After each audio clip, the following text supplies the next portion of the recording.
Evening, traveler. Pull up a chair close to the iron stove and let the late-night wind settle down outside. My name is Sheriff Silas, and after spending all these years wearing a silver star on the frontier, I have learned one unchanging truth. Most folks reckon that danger always rides in with a loud gunshot or a roaring pair of six-shooters. But the most troublesome riddles usually start with a quiet mystery in the dark, where people think nobody is watching. Take what happened over at the Golden Nugget assay office just last month, a puzzle that nearly turned our whole town upside down. Old Man Abernathy, our town's veteran assayer who had tested gold through every winter storm for 20 years, came walking into my office right before midnight. He looked shaken right down to his boots, setting his brass scale weight on my desk and staring down at the floorboards. He told me, "Silas, someone switched out a heavy crate of pure gold bars for painted lead bricks right inside the reinforced vault."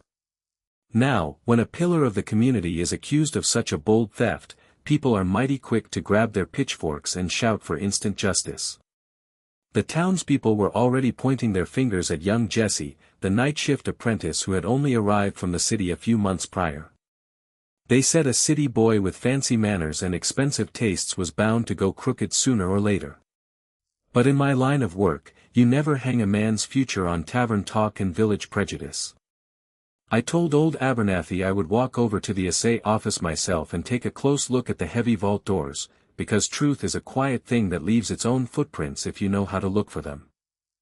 When I stepped into the assay office, the air smelled of warm charcoal, acid wash, and dry parchment paper. The heavy iron door sat beneath a barred window, holding the melting furnaces, the chemical scales, and the reinforced storage vault. Abernathy unlocked the door to the inner chamber, showing me the open wooden crate where the genuine gold bars had rested safely just 24 hours before. It was packed tight with heavy lead bricks painted to mimic the exact sheen of precious metal, a devastating blow to the miners whose life savings were stored inside. Abernathy swore up and down that only he and young Jesse knew the secret combination to the inner lock, and that the office exterior door was always bolted from the inside every single evening. Naturally, the townsfolk pointed to Jesse because the boy had been seen walking near the stagecoach depot late last night holding a heavy canvas mail pouch.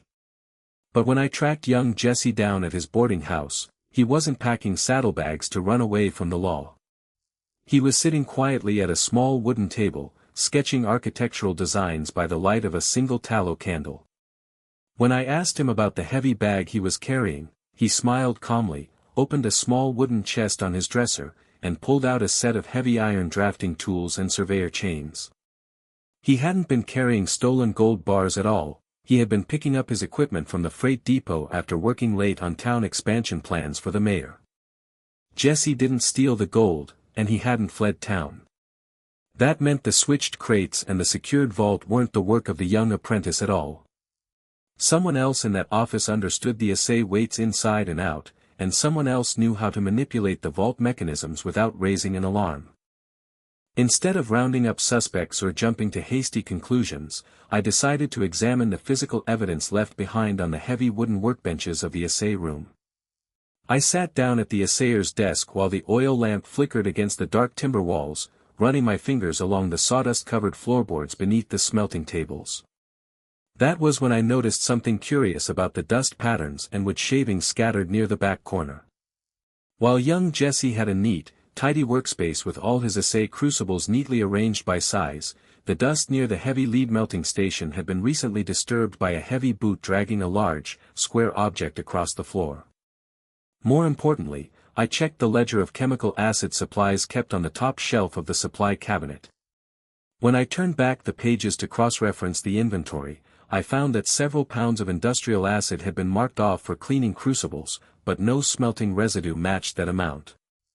Someone hadn't just swapped the gold bars on a whim, they had spent weeks casting lead bricks in the back room using the office's own melting furnace, carefully timing their work so the heavy weight of the crates would never trigger suspicion during routine weight checks.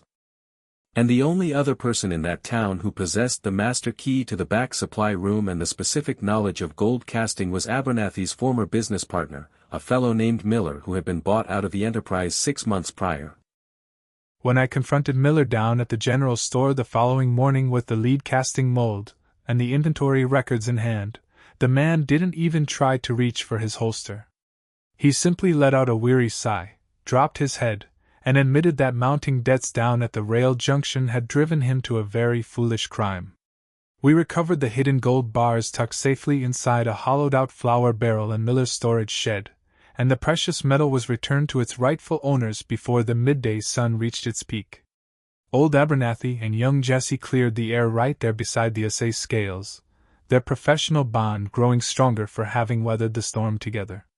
You see, partner, people often think that solving mysteries requires a fast gun and a loud voice, but more often than not, it is just about checking the floorboards, matching your weights, and refusing to let hasty rumors cloud your judgment. The fire in the stove is burning low, and the stars are shining bright and clear over the frontier ridge. Until our next case file is opened, keep your ledger clean, your heart steady, and your dealings honest. Good night, partner.